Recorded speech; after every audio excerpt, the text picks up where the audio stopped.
നമസ്കാരം. ഇന്ന് നമ്മൾ പഠിക്കുന്നത് പഞ്ചവത്സര പദ്ധതികളും അവയുടെ ലക്ഷ്യങ്ങളുമാണ്. ഈ ചാനൽ സബ്സ്ക്രൈബ് ചെയ്യാത്തവർ സബ്സ്ക്രൈബ് ചെയ്യുക. അതോടൊപ്പം തൊട്ടടുത്തുള്ള ബെൽ ഐക്കൺ കൂടി എനേബിൾ ചെയ്യുക. കോഡ്: കാർ വ്യവസായി സാമ്പാർ ഭക്ഷിക്കുന്നത് സ്ഥിരമാണ്.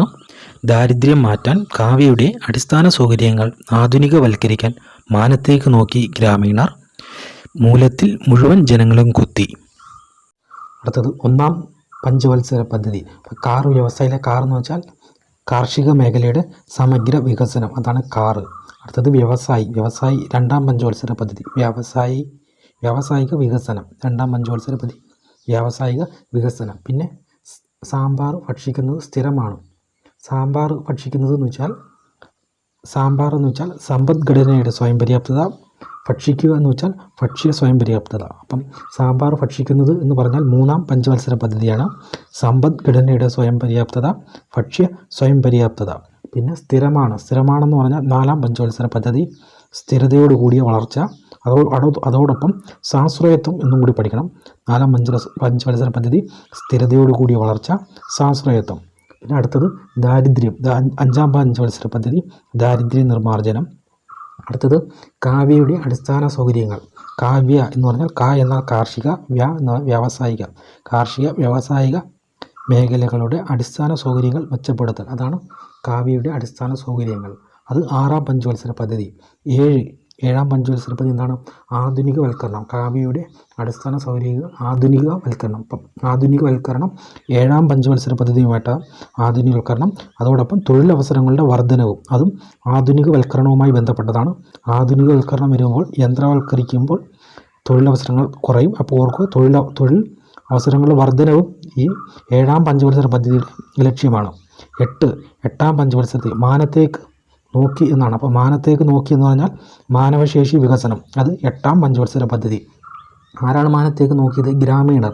അപ്പം ഒമ്പതാം പഞ്ചവത്സര പദ്ധതി ഗ്രാമീണ വികസനവും വികേന്ദ്രീക ആസൂത്രണവും. ഗ്രാമീണ വികസനവും വികേന്ദ്രീകൃത ആസൂത്രണവും, അതാണ് ഒമ്പതാം പഞ്ചവത്സര പദ്ധതി. അതാണ് ഗ്രാമീണർ, മാനത്തേക്ക് നോക്കി ഗ്രാമീണർ. അടുത്തത് 10. മൂലത്തിൽ മുഴുവൻ ജനങ്ങളും കുത്തി. അപ്പം മൂലത്തിൽ എന്ന് പറഞ്ഞാൽ മൂലധന നിക്ഷേപം വർദ്ധിപ്പിക്കുക. അത് 10ാം പഞ്ചവത്സര പദ്ധതിയുമായി ബന്ധപ്പെട്ട ലക്ഷ്യമാണ്. മൂലധന നിക്ഷേപം വർദ്ധിപ്പിക്കുക, അതാണ് മൂലത്തിൽ. മുഴുവൻ ജനങ്ങളും എന്ന് പറഞ്ഞാൽ 11ാം പഞ്ചവത്സരവുമായി ബന്ധപ്പെട്ടതാണ്. മുഴുവൻ ജനവിഭാഗങ്ങളുടെയും സമഗ്ര വികസനം, 11ാം പഞ്ചവത്സര പദ്ധതി. പിന്നെ കുത്തി എന്നത് സുസ്ഥിര വികസനത്തിന് സുസ്ഥി ആണ് കുത്തി. 12ാം പഞ്ചവത്സര പദ്ധതി സുസ്ഥിര വികസനം. ഓക്കെ, ഇനി ഇതിൻ്റെ കാലഘട്ടം എങ്ങനെ ഓർത്തിരിക്കാമെന്ന് നോക്കാം. മൊത്തം 12 പഞ്ചവത്സര പദ്ധതിയാണ് ഉള്ളത്. അതിൽ 1951 പഞ്ചവത്സര പദ്ധതി തുടങ്ങുകയും 2017 വരെയാണ് ഉണ്ടായിരുന്നത് 12 പഞ്ചവത്സര പദ്ധതികൾ. ഇതിനിടയിൽ 3 തവണ ഇടവേളകൾ ഉണ്ടായിട്ടുണ്ട്. അപ്പോൾ അതെങ്ങനെയാണെന്ന് നോക്കാം. അപ്പം അത് 3 ഇടവേളകൾ. ഒന്നാമത് 3ാം പഞ്ചവത്സര പദ്ധതിക്ക് ശേഷവും 5ാം പഞ്ചവത്സര പദ്ധതിക്ക് ശേഷവും 7ാം പഞ്ചവത്സര പദ്ധതിക്ക് ശേഷവും ഇടവേള ഉണ്ടായി. ഒന്നും കൂടെ പറയാം. 3ാം പഞ്ചവത്സര പദ്ധതി കഴിഞ്ഞിട്ടൊരു ഇടവേള ഉണ്ടായി. പിന്നെ 5ാം പഞ്ചവത്സര പദ്ധതി കഴിഞ്ഞൊരു ഇടവേള ഉണ്ടായി. പിന്നീട് 7ാം പഞ്ചവത്സര പദ്ധതി കഴിഞ്ഞിട്ടും ഇടവേള ഉണ്ടായി. അപ്പോൾ 3, 5, 7. 3 കഴിഞ്ഞാൽ 4 ഇല്ല, പിന്നെ 5 കഴിഞ്ഞാൽ 6 ഇല്ല, 7. ഇങ്ങനെയാണ് പഞ്ചവത്സര പദ്ധതിയിൽ ഉള്ളത്. അല്ലെങ്കിൽ ഈ പദ്ധതികൾക്കിടയിൽ ഇടവേള ഉണ്ടായി. കൃത്യമായി പറഞ്ഞാൽ 3ാം പഞ്ചവത്സര പദ്ധതിയുടെ കൂടെ 3 വർഷം കൂട്ടണം. അത് 1966 + 3 69. അതാണ് 4ാം പഞ്ചവത്സര പദ്ധതി. 69 സ്റ്റാർട്ട് ചെയ്യും. 3ാം പഞ്ചവത്സര പദ്ധതി 1966 അവസാനിക്കുന്നത്. 66ൻ്റെ കൂടെ 3 കൂട്ടിയാൽ 4ാം പഞ്ചവത്സര പദ്ധതി 1969 സ്റ്റാർട്ട് ചെയ്യും.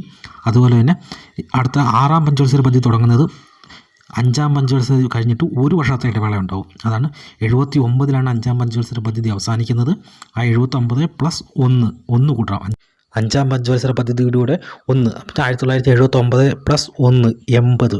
80ലാണ് 6ാം പഞ്ചവത്സര പദ്ധതി തുടങ്ങുന്നത്. 1980 മുതൽ 85 വരെ 6ാം പഞ്ചവത്സര പദ്ധതി. ശേഷം 7ാം പഞ്ചവത്സര പദ്ധതി 1990ലാണ് അവസാനിക്കുന്നത്. 7ാം പഞ്ചവത്സര പദ്ധതി. അപ്പം 90 + 2 കൂട്ടണം. 7ാം പഞ്ചവത്സര പദ്ധതിയുടെ 2 കൂട്ടിയാൽ 92ലാണ് 8ാം പഞ്ചവത്സര പദ്ധതി സ്റ്റാർട്ട് ചെയ്യുന്നത്. അപ്പം നമ്മൾ പറയാം, 3ാം പഞ്ചവത്സര പദ്ധതിയുടെ 3 കൂട്ടുക, 5ാം പഞ്ചവത്സര പദ്ധതിയുടെ 1 കൂട്ടുക, 7ാം പഞ്ചവത്സര പദ്ധതിയുടെ 2 കൂട്ടുക.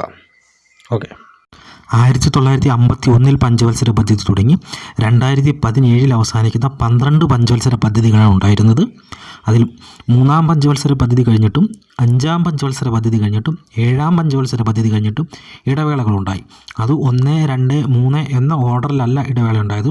3, 1, 2 എന്ന ഓർഡറാണ്. ഓക്കെ, 1, 2, 3 എന്ന ഓർഡറിലല്ല, വർഷങ്ങളിലല്ല ഇടവേള ഉണ്ടായത്. പകരം 3, 1, 2 എന്നീ വർഷങ്ങളിലാണ് ഇടവേള ഉണ്ടായത്. കൃത്യമായി പറഞ്ഞാൽ 3-ാം പഞ്ചവത്സര പദ്ധതി അവസാനിക്കുന്നത് 1966. അതിൻ്റെ കൂടെ 3 വർഷം കൂട്ടിയാൽ 69. അപ്പോൾ 1969 4-ാം പഞ്ചവത്സര പദ്ധതി സ്റ്റാർട്ട് ചെയ്യുന്നത്. അതുപോലെ തന്നെ 5-ാം പഞ്ചവത്സര പദ്ധതി കഴിഞ്ഞിട്ടും ഇടവേള ഉണ്ടായി. ആ 5-ാം പഞ്ചവത്സര പദ്ധതി അവസാനിക്കുന്നത് 1979. 79 + 1 80 6-ാം പഞ്ചവത്സര പദ്ധതി സ്റ്റാർട്ട് ചെയ്യുന്നത്. അതുപോലെ തന്നെ 7-ാം പഞ്ചവത്സര പദ്ധതി കഴിഞ്ഞിട്ടും ഇടവേള ഉണ്ടായി. അത് 90. അപ്പോൾ 1990 7-ാം പഞ്ചവത്സര പദ്ധതി അവസാനിക്കുന്നത്. അപ്പോൾ 1990 + 2 എന്ന് പറയുന്നത് 92 8-ാം പഞ്ചവത്സര പദ്ധതി തുടങ്ങുന്നത്. അഥവാ നമ്മൾ പറഞ്ഞു 1, 2, 3 എന്നീ ഇടവേളകളല്ല, 3, 1, 2 എന്നീ ഇടവേളയിലാണ് പഞ്ചവത്സര പദ്ധതികൾക്ക് ഇടവേള ഉണ്ടായിട്ടുള്ളത്.